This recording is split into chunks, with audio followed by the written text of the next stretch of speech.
Tonight on CFTK-TV News, the BC government is committing $200 million to Cedar LNG, the Terrace RCMP are trying to find a wanted man, and a local group is telling the stories of local artists. Northwest BC's only television news team. We are CFTK-TV News. Good evening, I'm Cale Maslin, and here's what's making the news in the Northwest and beyond. A tsunami advisory briefly went into effect for much of BC's coast, including Greater Victoria, after a massive earthquake struck off the southeast coast of Russia before it was cancelled. In BC, the advisory spanned the north and central coasts, including Prince Rupert and Haida, as well as northeastern Vancouver Island, the outer west coast of the island, and the Juan de Fuca Strait from the Jordan River to the Saanich Peninsula, including Greater Victoria. The BC government announced that they are committing $200 million to Cedar LNG, the country's first Indigenous majority-owned LNG project. CFTK's Helen Asante reports. It was a powerful image in Kitimat Village as Premier David Ebe walked side by side with Haisla Chief Councillor, a visual symbol of reconciliation, economic ambition, and energy transition, marking a significant milestone in Indigenous-led energy development. This project and the work that the Haisla First Nation has done really shows what can be done in BC. It's First Nations led. Wherever I go to lots of other places where other First Nations point to the Haisla project and as a way to go. So I think it's inspiring to the community. It meets and reduces emissions from LNG. It ensures that local people are hired on the project and local people get a significant part of the benefits of that project. So this project is really exemplary of what you want to see in an economic development project that really helps the whole community. With $200 million in provincial funding, Cedar LNG is getting the kind of support that signals a major shift in how energy projects are led and who leads them. Haisla Chief Councillor had this to say. We are at a place that we have wanted to be at for a very long time. As a nation, we've always lived sustainably in our territory, ensuring that we protect everything that is on our land and water. And this project exemplifies that work, and it's definitely showing up in what we have done. Wouldn't have dreamed of it 20 years ago, even 10 years ago. It was a question, but we're there. We have arrived at a place that we're very proud of. Also weighing in was Kena-Barkly Valley MP Ellis Ross, who acknowledged the significance of this project. It's been a long time coming. When we actually signed an agreement with LNG Canada, that was how many years ago? So that's where the idea for Cedar came about. And it's inside our agreement that Haisla signed with LNG Canada. And I don't think anybody believed that Haisla could pull it off. But it was that was all a result of the Haida court case of 2004, as well as relationships with the proponent and battling politicians and government as much as we could to get them to see that energy does matter in BC. And it took government this long to figure out that. In fact, it took Trump to show Canada that energy matters. As the province moved forward with balancing energy and demand, economic development and climate responsibility, Cedar LNG now stands as a flagship project where one Indigenous governance leads and government follows with real support. Helen Asante, CFTK-TV News. BC Premier David Ebe once again appeared in Kitimat to celebrate the many jobs and billions in economic growth that have come as a result of the first few liquefied natural gas shipments that were sent to Asia by LNG Canada. He said that projects like LNG Canada will be the economic engine of a more independent Canada, and that these shipments come at a crucial time for both BC and all of Canada. CFTK's Helen Asante will have more on this appearance from today tomorrow. The Terrace RCMP have released a notice that let the public know that they're currently trying to find a wanted man. The man that they are searching for is named Todd George Dyer, and he is wanted on 2 BC-wide unendorsed warrants for driving while prohibited and breach of a probation order. Dyer has been described as a 56-year-old white male who measures in at about 5'8" and weighs around 161 pounds while also having gray hair and gray eyes. Anyone who has information on where he might be located is asked to call the Terrace RCMP at 250-638-7400 or BC Crime Stoppers at 1-800-222-8477. Coming up next, an out-of-control fire is once again near the village of Lytton. Welcome back. Now we look to a group that is telling the stories of some local artists and is discovering what makes them who they are, in addition to learning about why they do what they do. Towards the end of last week, a local artist-run initiative known as the Outdoor Artist Collective held a screening of a pair of episodes of their Creative Voices of Change series at the Skeeta Diversity Building in Terrace. The episodes profiled a pair of artists living in the northern area named Amanda Hugon and Marie-Christine Claveau, and looked at the respective processes and inspirations behind their artwork. The co-founders of the collective also spoke about how the idea for this series was thought of, in addition to some of what they enjoyed most when making this series. So we work, like we're saying, with this wintertime festival, and this year, this January, will be the fourth one, and it happens every January. And it is really focused on building some community during the darkest moments of the year and bringing some focus to artists that are already working at this intersection between environmental social action. And so because we're connected with so many of these artists, there was an opportunity to highlight their work in a more substantial way or a different way, and really talk about and be able to show what they're doing in the region. I would say just seeing and feeling the trust that these people have had in us in sharing this space, their process, their ideas, their concepts. And I feel like a lot of people really opened up, and it was very impressive to see the length to which they go to build community around here. And so, yeah, I just felt really lucky to be there and be able to have them open up to me so much, well, to us, yeah. The first two episodes of the series that aired earlier in July saw one focus on Taylor Dilley's art and featured the Skeena Climbing Society, while the other profiled the 2024 edition of the SEMA Festival, which celebrates art, community, and environment. And the last two episodes are set to be played in the same building on August 14th from 7 p.m. to 9 p.m., with the subjects that time being artists Carrie Morgan and Stan Bevan. The collective have also made it known that they're willing to collaborate with any other local artists who are looking to tell their own story. For CFTK-TV News, I'm Cale Maslin. Provincial officials say they have deep concerns about an out-of-control wildfire burning near Lytton. It's triggered evacuation alerts and ash fell on the village. As CTV's Michelle Bernoro reports, a heat warning is making things even more challenging.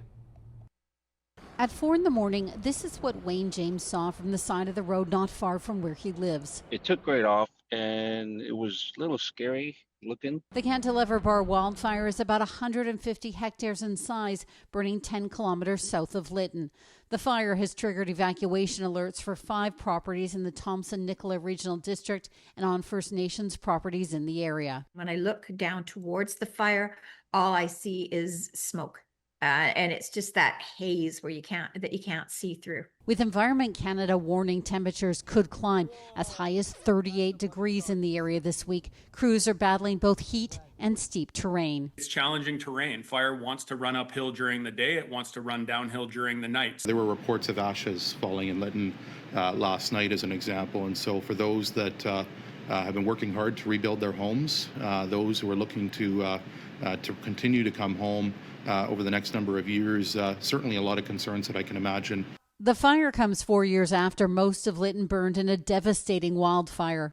I want to acknowledge how distressing it must be for the people in the Lytton area with a fire that started outside of the village yesterday. Fire is a fire, and it just it brings flashbacks, and you're just worried about which way the wind's going. It's like seriously again, but it is fire season. And it is something that we deal with on a yearly basis. There are currently 45 firefighters battling the blaze along with 3 helicopters. The wildfire is believed to be human-caused, but investigators are still trying to determine exactly what sparked it. Michelle Bernoro, CTV News, Vancouver. Approving drugs for rare diseases came into the spotlight when the province wrestled with medication for a young Vancouver Island girl. Charlie's funding was eventually reinstated, and now the Premier is talking about overhauling the drug panel that initially cut off funding. CTV's Martin McMahon has more. The story of Charlie Pollock, a 10-year-old Langford girl with a rare brain condition, now leading the Premier to vow an overhaul of the government drug approval process. Charlie's case sparked public outrage after provincial funding for her medication was stopped. The NDP then reversed its decision earlier this month. David Eby says there must be changes to the Expensive Drugs for Rare Diseases Committee. We need to make sure that it works in a way that it's the experts that are making those decisions, and that is taking place in a way that's transparent and understandable to the public. It did not work that way. In the Charlie case, we had two groups of experts fighting it out, one very publicly, one secret committee within the Ministry of Health, speaking only through politicians. That doesn't work. A doctor who resigned from the panel over the NDP government's intervention spoke with CFAX 1070. I have spent my whole career working in this area, and I would be willing to do anything that might actually make it better. In my opinion, however, that means that the decision-making has to be taken away from the Ministry of Health and put in the hands of the physicians. But she did agree on the need for more transparency. It is my personal opinion that the reason that there has been concern about transparency over the EDRD process is because the expenditures are very large and the number of people who benefit is very small. Regardless, it seems change is coming. So we'll have to find a path forward. I am supportive of the Health Minister's decision to not let this child get caught between a battle between two experts. And I hope that the experts who are on the committee and who have left the committee are willing to work with us to identify a structure that's going to work for them. 10 experts have resigned from the drug panel since the government's reversal, with CSIRS claiming the decision amounted to political interference. Martin McMahon, CTV News, Vancouver. And now we take a look at both your nightly and weekly weather forecast. On the north coast, the forecast for tonight expects a chance of showers with a low of 15 degrees, and the rest of the week should start with rain before a brief sun break, and then the clouds and rain will return while their high expects to move from 19 to 15 degrees. In the Terrace-Kitimat area, tonight's weather should get a few clouds at a low of 15 degrees, while the upcoming week should be mostly sunny with the occasional cloud before a chance of showers comes in, and their high will shift from 26 to 18 degrees. And in the Bulkley Valley and Lakes District, the weather for tonight is likely to see a chance of showers at a low of 7 degrees, as their weekly forecast will start with showers, switch back to sunny days, before seeing clouds re-emerge, and their high will bounce between 29 and 21 degrees. Checking out the highways now, visit Drive BC for the latest and up-to-date conditions, and as always, drive safe out there. Highway 16 has construction work, bridge maintenance, utility work, road maintenance work, paving operations, and other maintenance planned. Highway 37 has bridge construction, crack sealing, and road maintenance work.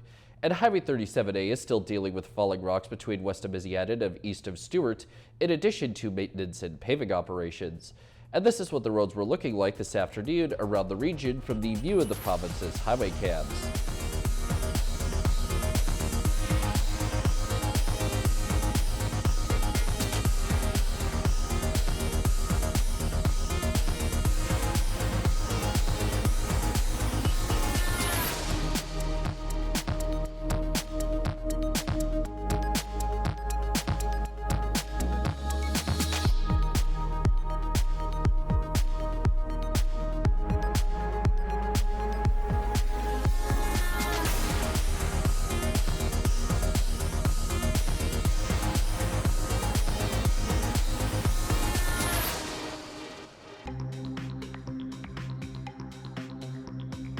Still to come, BC's Attorney General is looking to get Canada's criminal code changed.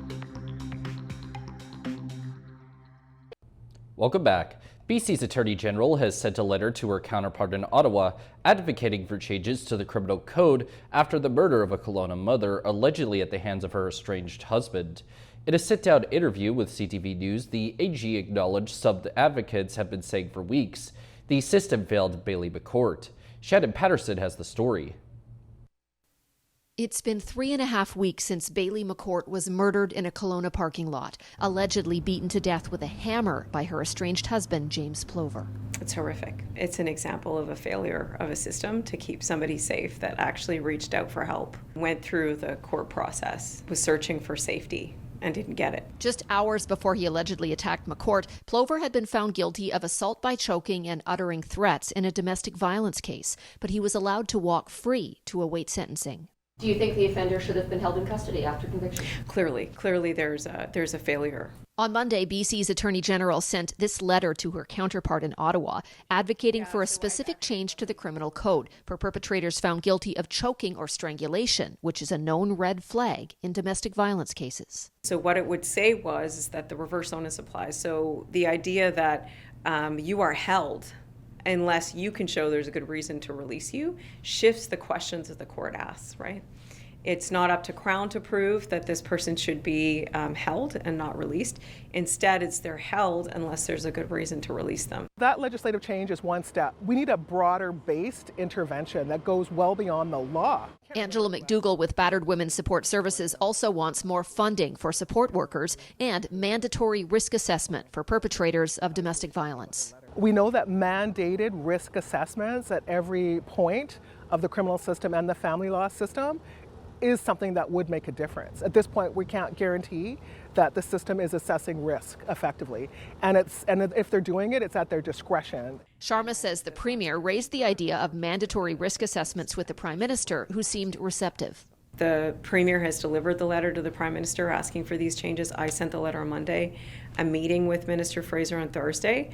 I want to get it into the next changes in the session of the criminal code, which would be next fall. Ultimately, it took James Plover being charged with the second-degree murder of Bailey McCourt for a judge to order him held in custody. You know, my heart goes out to the family and the thought that she was seeking safety from the system and it wasn't there for her is something that I think haunts all of us that are thinking about how we can do better. Shannon Patterson, CTV News. Most of the major social media platforms now have ads selling products and services. The ads often have extremely low prices, offering great deals, but police are warning some of them are scams that you need to watch out for. CTV's Pat Foran has more.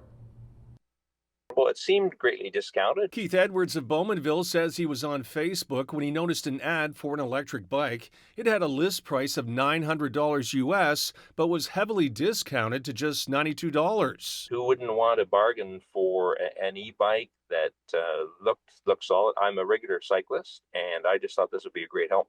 Edwards bought the bike in January, and after 6 months of trying to contact the company and getting nowhere, he's resigned to the fact he'll probably never get it and was scammed.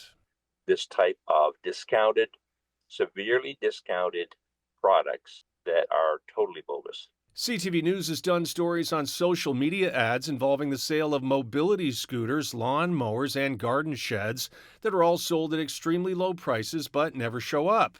Sometimes luxury clothing will arrive, but it's actually a cheap knockoff. York Regional Police recently posted a warning about a social media scam involving hot air balloon rides. You could pay $45 in advance to ride in a hot air balloon, but when victims showed up at a local park, no one was there. There were no balloons set up. There's no staff from this Candle Experience company on site to assist them with their purchase. Police issued the warning to remind people just because something is for sale on a social media website, it doesn't mean it's legit. You have to be mindful of ads that do pop up. To avoid sponsored ad scams, confirm you're on a legitimate website, use caution buying through social media shops, contact a company in advance of a purchase, be suspicious of massive discounts and deals that seem too good to be true. CTV News contacted Meta, the parent company of Facebook, about the bike ad Edwards used, but we did not get a response. He plans to be more careful in the future. I just urge other consumers to be duly warned. Pat Foran, CTV News. And now we turn our attention to how the stock markets are looking as of today compared to yesterday. The Canadian dollar is down 21/10 of a cent. The price of gold is down $28.40.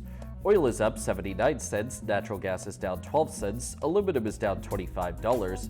In Toronto, the TSX is down 169.02 points, the Venture Index is down 7.45, and in New York, the Dow Jones is down 171.71, and NASDAQ is up 31.38. Still ahead, even with auto thefts in Canada being down, it doesn't mean people should let their guard down. Welcome back. There's some good news when it comes to auto thefts in Canada, as a new report suggests a sharp decrease in the number of stolen cars and trucks. But the authors are warning owners that they should not let their guard down. CTV's John Vanavalli-Rao tells us why. Despite the improving numbers, on average nationwide, a vehicle is stolen every 10 minutes. It's all a big shock, to be honest. I kind of feel violated. Ryan Tostick of Milton, Ontario is filling out insurance forms after his beloved 2004 Chevy Silverado was swiped from a repair shop just over a week ago.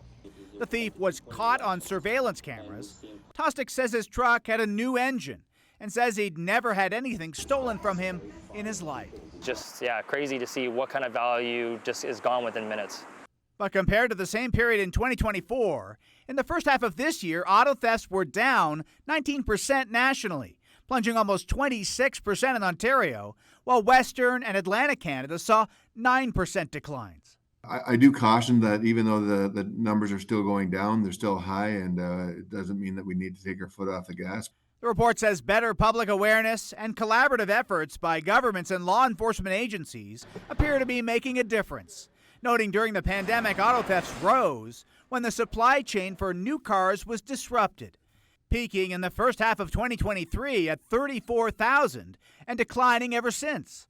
Still, experts note there's been a shift towards stolen vehicles being sent to chop shops. What's old is new again. Chop shops are having a surgence where they're stealing vehicles and selling it part by part, not only domestically but internationally. According to the report, more stolen vehicles are being found. 56% were recovered in the first half of this year versus 53% last year. Personally, I'd like to have the vehicle back. I'm not hopeful, but I'm trying to be hopeful. And if you're wondering if insurance rates might come down because of fewer thefts, the Insurance Bureau of Canada says thefts still remain above historical levels, adding repair and vehicle replacement costs have also been on the rise. John Vanavalli-Rao, CTV News, Toronto. BC Seniors Advocate says that the province has a current shortfall of more than 2,000 beds in long-term care and will need many more to meet future demand. Dan Levitt said in a report that BC will need almost 18,000 new beds by 2036 as residents in the province age. The report says the number of people waiting for beds has grown to more than 7,000 this year, and current provincial plans will mean wait times could become untenable. The BC government and RCMP are launching a team to detect, investigate, and prosecute human trafficking in the province. Solicitor General Nina Krieger says the creation of the new unit is a significant step forward in the government's efforts to help police identify and support victims of human trafficking. The funding for the team comes from a $230 million account the government set aside to invest in specialized police units, including child exploitation and highway patrol. That's all our news for now. From everyone at CFTK-TV News, I'm Cale Maslin, and thanks for watching.